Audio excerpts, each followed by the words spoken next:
நேயர்கள் அனைவருக்கும் என் அன்பு கலந்த வணக்கம். சனிக்கிழமை தோறும் மாலையில் உறவுகள் என்ற தலைப்பில் என்னுடைய சிந்தனைகளை உங்களோடு பகிர்ந்து கொண்டு வருகின்றேன்.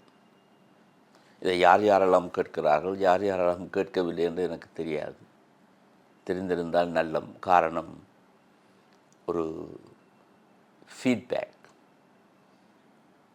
உங்களுடைய எண்ணங்கள் எப்படி, உங்களுடைய சிந்தனைகள் எப்படி, இதை ஏற்றுக்கொள்ளலாமா இல்லையா, இதில் எதுவும் மாற்றங்கள் செய்ய வேண்டுமா இல்லையா என்ற ஒரு ஃபீட்பேக் வந்தால் எனக்கு உதவியாக இருக்கும். அதுக்காக சொல்கிறேன்.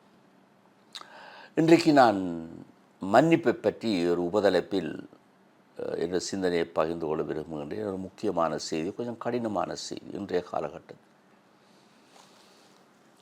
அதற்கும் இயேசுடைய வாழ்க்கையில் நடந்த ஒரு நிகழ்வுக்கு போவோம்.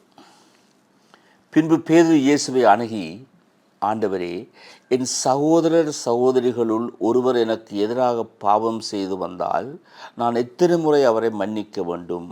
7 முறை மட்டுமா என கேட்டார்.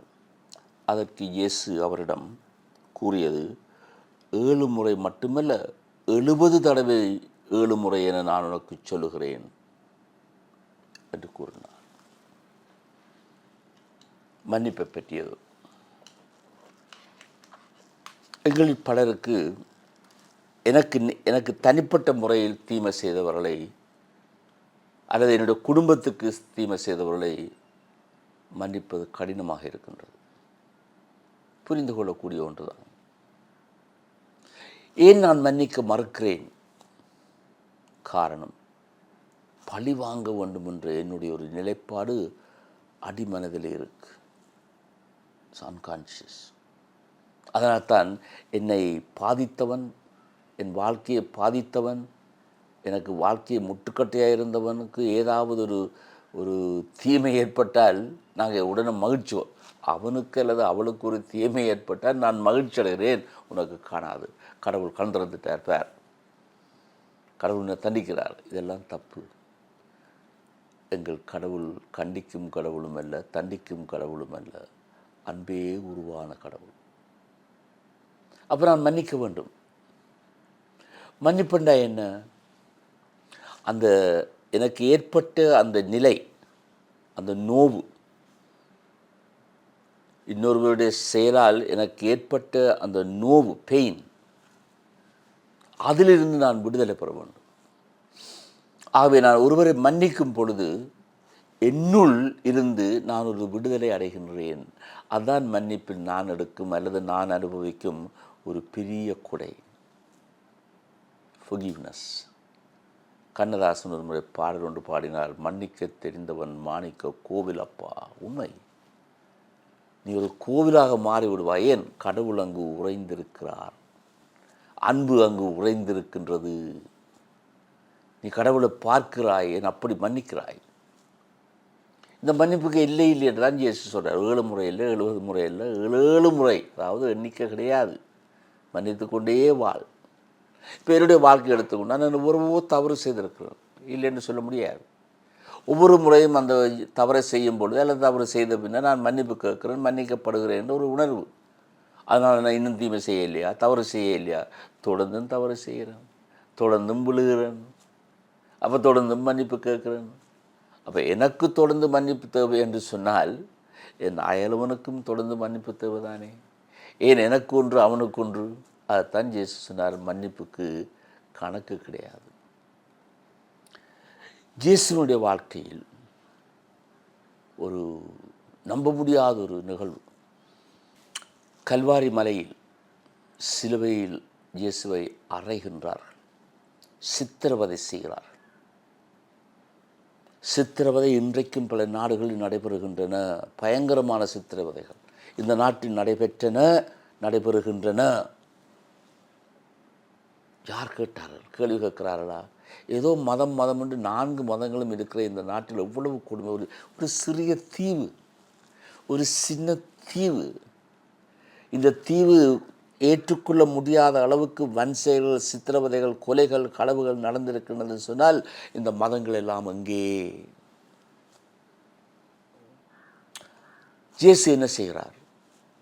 அந்த நேரம் அந்த நோவிலிருந்து தன்னை விடுதலையாக்கி, அதாவது தன்னை சிலுவையில் அறைந்து கொண்டிருக்கும் பொழுது, சித்திரவதை செய்து கொண்டிருக்கும் பொழுது இருந்த அந்த பாரிய நோவிலிருந்து தன்னை விடுதலையாக்கி, அந்த கொடூரத்தை செய்தவர்களை மன்னித்தார். மன்னிக்க தெரிந்தவன் மாணிக்க கோவிலப்பா. ஆனால் ஒன்று சொன்னார், இவர்கள் தெரியாமல் செய்யும் குற்றத்தை மன்னியும். அவர் வேண்டுமென்று தான் அந்த சொல்ல பயன்படுத்தினாரா? தெரியாமல் செய்யும். இவர் யாரை கொல்லுகிறார்கள், ஏன் கொல்லுகிறார்கள் இவருக்கு தெரியாது. இவர் சாதாரண போர் வீரர், சோல்ஜர்ஸ், சொன்னதை செய்கிறவன். அவன் சிந்திப்பது கிடையாது. ஆனால் ஒரு கேள்வி, தெரிந்து கொண்டு கொலை செய்கிறவனை, தெரிந்து கொண்டு சித்திரவதை செய்கிறவனை, தெரிந்து கொண்டு களவெடுக்கிறவனை, பாரிய குற்றங்கள் செய்பவனை மன்னிப்பதா இல்லையான்றது ஒரு கேள்வி. அவர்கள் நாட்டை எடுத்துக்கொண்டால் பாரிய குற்றங்கள் செய்தவர்கள் இருக்கிறார்கள். பெருமளவில் களவெடுத்தவர்கள், போரில் பல மக்களை கொன்றவர்கள், தெரியும் கொல்லுகிறார்கள், நன்றாக தெரியும், நன்றாக தெரியும். கொல் ஆர்டர், நீங்கள் கொள்கிறார்கள். இப்போ செம்மனியை பற்றி எல்லாரும் பேசி கொண்டிருக்கிறோமே, வேறு புதை குழிகளை பற்றி பேசுகிறோமே. தெரியாமலாக கொண்டே புதைத்தார்கள், தெரிந்து கொண்டு தான் புதைத்தார்கள். அதிகாரிகளுடைய ஆணைப்படி செய்தார்கள், அதிகாரிகளுடைய அனுமதியுடன் செய்தார்கள். அப்போ தெரிந்து கொண்டு செய்யும் இந்த பாரிய குற்றங்களை மன்னிப்பதா? கஷ்டமான கேள்வி. ஒரு பக்கம் இயேசு மன்னிக்க சொல்கிறார்கள், மறுபக்கம் இப்படி பாரிய குற்றங்களை செய்தவர்கள் இருக்கிறார்கள். நான் இப்படி பார்க்குறேன், அது தவறோ தெரியாது, நீங்கள் பாருங்கள், நான் எப்படி சிந்திக்கிறேன். இயேசு தனிப்பட்ட முறையில் குற்றம் செய்தவர்களை மன்னிக்க சொல்கிறார். அவருக்கும் தனிப்பட்ட முறையில் தான் குற்றம் செய்யப்பட்டது. ஆனால் ஒரு சமூகத்துக்கு குற்றம் செய்யும் பொழுது, ஒரு நாட்டுக்கு குற்றம் செய்யும் பொழுது, ஒரு இனத்தை அழிக்கும் பொழுது, அறிந்து கொண்டு புரிந்து கொண்டு தெரிந்து கொண்டு செய்யும் குற்றத்தை மன்னிக்க முடியுமா? இல்லை இவர்களை அடையாளம் கண்டு சமூகத்துக்கு இவர்கள் யார் என்று சொல்லி கண்டிக்க வேண்டுமா, தண்டிக்க வேண்டுமா என்பது கேள்வி. இவர்களை திடீரென்று இப்படி செய்தவர்களை எங்களுடைய அரசு என்ன செய்கிறது? பதவி உயர்வு கொடுக்கிறார்கள். இப்படி தமிழர்களை கொலை செய்தவர்களை, கொன்றவர்களை, அழித்தவர்களை இனம் கண்டு பதவி உயர்வு கொடுத்து சில வெளிநாடுகளுக்கு தூதுவர்களாக கூட அனுப்பியிருக்கிறார். அப்போ நாம் அரசாங்கம் என்ன செய்தியை சாதாரண மக்களுக்கு சொல்லுகிறது? கொலை செய்கிறது தப்பில்லை, உனக்கு பதவி உயர்வு கிடைக்கும். அதெல்லாம் மறைச்சு போடுவோம், மறைப்பதும் குற்றம். அதனால் தான் நான் சொல்லுகிறேன், இது தொடர்ச்சியாக வருமாயிருந்தால் வரமுன் காப்பது அவசியம். வந்த பின் திரும்பி பார்த்து தண்டிப்பது ஒன்று, வரமுன் காப்பது அவசியம். எங்கள் சமுதாயத்தில் இது தொடர்ச்சியாக வராமல், ஒரு கொலைகார நாடாக மாறாமல், ஒரு இன அழிப்பு நாடாக மாறாமல், ஒரு சித்திரவதை செய்யும் நாடாக மாறாமல் நாங்கள் தொடர வேண்டும் என்று சொன்னால் இவர்கள் அடையாளம் காணப்பட வேண்டும். மக்களுக்கு இவர்கள் யார் என்று எடுத்து சொல்ல வேண்டும். ஆங்கில நாட்டில் அமெரிக்காவில் ஒரு முறை இந்த சிறுவர்களை துப்பிரயோகம் செய்வர்களை பார்த்து சொன்னார்கள், நேம் அண்ட் ஷேம், பெயரை சொல்லி வெட்கப்படுத்துங்கள். நேம் அண்ட் ஷேம், அதே அந்த தண்டனையே போதும். ஆகவே அடையாளம் கண்டு இவர்களை சமூகத்துக்கு சொல்லுவது அவசியம். இரண்டாவது, அவர்கள் கண்டிக்கப்பட, ஏதோ ஒரு வகையில் கண்டிக்கப்பட வேண்டும், ஏதோ ஒரு வகையில் தண்டிக்கப்பட வேண்டும். அப்போ தான் வருங்கால சமுதாயத்துக்கு ஒரு பாடமாக இருக்கும். இது தவறு, மதங்கள் இதை தவறென்று ஏற்றுக்கொண்டது, அரசு இதை தவறென்று ஏற்றுக்கொண்டது, இதை மூடி மறைக்கவில்லை என்ற ஒரு பெரிய செய்தியை கொடுக்க வேண்டும்.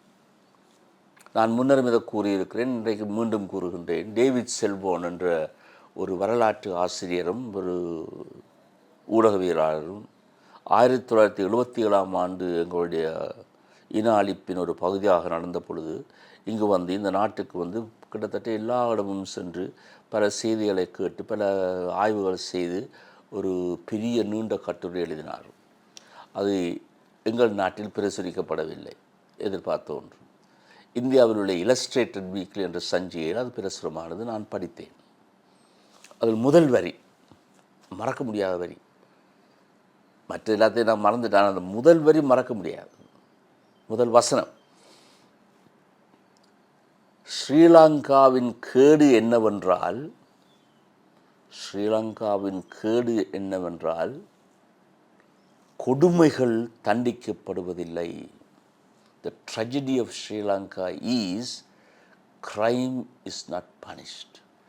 1977ஆம் ஆண்டில் எழுதியவர். அது தண்டிக்கப்படாத காரணத்தினால இவையெல்லாம் வளர்ந்து இன்றைக்கு ஒரு உச்சக்கட்டத்தில் வந்து நிற்கிறோம். கொலை. அந்த காரணத்துக்காக வேண்டியாவது, தடுப்பதற்காக வேண்டியாவது இவர்களை அடையாளம் கண்டு சமூகத்துக்கு காட்ட வேண்டும். இவர்கள் யார், இவர் செய்த குற்றம் என்ன, மக்கள் தீர்வு சொல்லட்டும். மன்னிப்பு கேட்க வேண்டும். இவர்கள் மன்னிப்பு கேட்க வேண்டும். மக்களிடம் மன்னிப்பு கேட்க வேண்டும். மக்களை பார்த்து கேட்க வேண்டும். நான் தவறு செய்தேன், அந்த தவறு என்ன என்று சொல்லு. சும்மா தவறு செய்தேன்னு சொல்லி போகாத. இந்த தென்னாப்பிரிக்காவில் கருப்பர்களை பயங்கரமாக ஆட்டி படைத்த ஒரு வெள்ளை இனம், அதுவும் வெளியாலிருந்து வந்த வெள்ளை இனம், அந்த ஒரு தேர்தலில் நெல்சன் மண்டேலா விடுதலையாகி ஒரு தேர்தலில் ஒரு ரெக்கன்சிலியேஷன், ஒரு ஒப்புரவு ஒன்று நடைபெற்றது. அதில் முக்கியமாக நடைபெற்றது என்னவென்று சொன்னால், தவறு செய்தவர்கள் முன்னால் வந்து தொலைக்காட்சியில் கமராவுக்கு முன்னால் நின்று இந்த தவறுகளை நான் செய்தேன், என்னை மன்னியுங்கள். அது இன்றி எந்த ஒப்புரவும் நடக்க முடியாது. அதான் எங்கள் நாட்டில் நடக்க இல்லையே, நடக்காது. கொலை செய்தவர்களையும் இன அழிப்பு செய்தவர்களையும் சித்திரவதை செய்தவர்களும் அது யாராக இருக்கலாம், தமிழர்களாக இருக்கலாம், சிங்களவர்களாக இருக்கலாம். சித்திரவதை தமிழர்களும் செய்திருக்கிறார்கள், மறக்க முடியாது. சித்திரவதை செய்தது தமிழர்களும், தமிழ் ஒட்டுக்குழுக்கள் எல்லாம் சித்திரவதை செய்திருக்கிறார்கள். அது வரலாறு. அவர்களும் மக்களுக்கு முன்னால் வந்து மன்னிப்பு கேட்க வேணும். நான் இப்படி குற்றங்களை செய்தேன், உணர்ந்து கொண்டேன், என்னை மன்னியுங்கள். அந்த கட்டத்தில் ஒருவேளை நாங்கள் மன்னிக்கலாம். ஆனால் மன்னித்த பிற்பாடு அவன் வாழ்க்கையை பார்க்க வேண்டும். மீண்டும் முதல்ல செய்கிறானா அப்படின்னு சொன்னால் அவன் மன்னிப்பு அர்த்தமற்றது, ஒரு போலியானது, என்னை ஏமாத்துகிறார்கள். இந்த செய்தி இன்றைக்கு வருகின்றது, இந்த நற்செய்தியிலிருந்து வருகின்றது. இப்போ தொடர்ச்சியாக இயேசு ஒரு கதையை சொல்கிறார், அதை விளங்கப்படுத்த ஒரு கதை சொல்கிறார். அந்த கதை என்னென்னு சொன்னால், ஒரு 10 லட்சம் வைங்க, 10 மில்லியன் வைங்களேன். 10 மில்லியன் கடன்பட்டவன் அரசன் கூப்பிட்டு சொல்கிறான், அவன் கடனை அழியில் நான் அவனை தண்டிக்க போகிறேன். அப்போ அவன் காலில் விழுந்து மண்டாடி, நான் சீக்கிரம் விரைவில் கொடுக்குறேன்னு என்னை மன்னிங்க. அப்போ அந்த அரசன் பார்த்தான், பாவம்னு சொல்லி போட்டு, சரி எல்லாம் ஒன்றும் வேணாம் விட்டுரு, நீ போ. ஆனால் அதே நபர் ஒரு 10,000 ரூபாய் கடன்பட்டவனை அழைத்து குடு அல்லது சித்திரவதை செய்வேன் என்று சொல்லி சித்திரவதை செய்ய முனைந்தான். இதை அந்த அரசன் கேட்ட பொழுது, இங்கே வா, நான் உனக்கு 10 மில்லியன் மன்னிச்சனே, உன்னுடைய சக தொழிலாளி ஊழியன் ஒரு 10,000 உன்னால் மன்னிக்க முடியலையே, அப்போ என்ற மன்னிப்பு உனக்கு பயன் தரவில்லை என்று அவனை சிறையில் அடைத்தான். நல்ல ஒரு கதை, நல்ல ஒரு உவமை. அப்போ நேர்மையாக மன்னிப்பு கேட்பவன் யார், போலியாக மன்னிப்பு கேட்பவன் யார், ஏமாற்றி மன்னிப்பு கேட்கிறவன் யார் என்று அடையாளம் காண வேண்டியது அவசியம். இதை இந்த நாடு செய்ய வேண்டும், விரைவில் செய்ய வேண்டும். இல்லைன்னு இந்த நாடு ஒரு கேடுகட்ட நாடாக மாறும். மதங்கள் எல்லாம் கோவிலுக்குள்ள சத்தம் போடுறார்கள், தேவையில்லாத சத்தங்கள். வெளியால் வந்து குரல் கொடு, நீதிக்கு குரல் கொடு, அநீதிக்கு எதிராக குரல் கொடு. அதான் அயலவர் அன்பு. இதை இன்றைய இந்த நற்செய்தி தெளிவாக சொல்லுகின்றது. மறுபடியும் உங்களை இன்னொரு உரையில் சந்திக்கும் மட்டும் வணக்கம் கூறி விடைபெறுகின்றேன். வணக்கம்.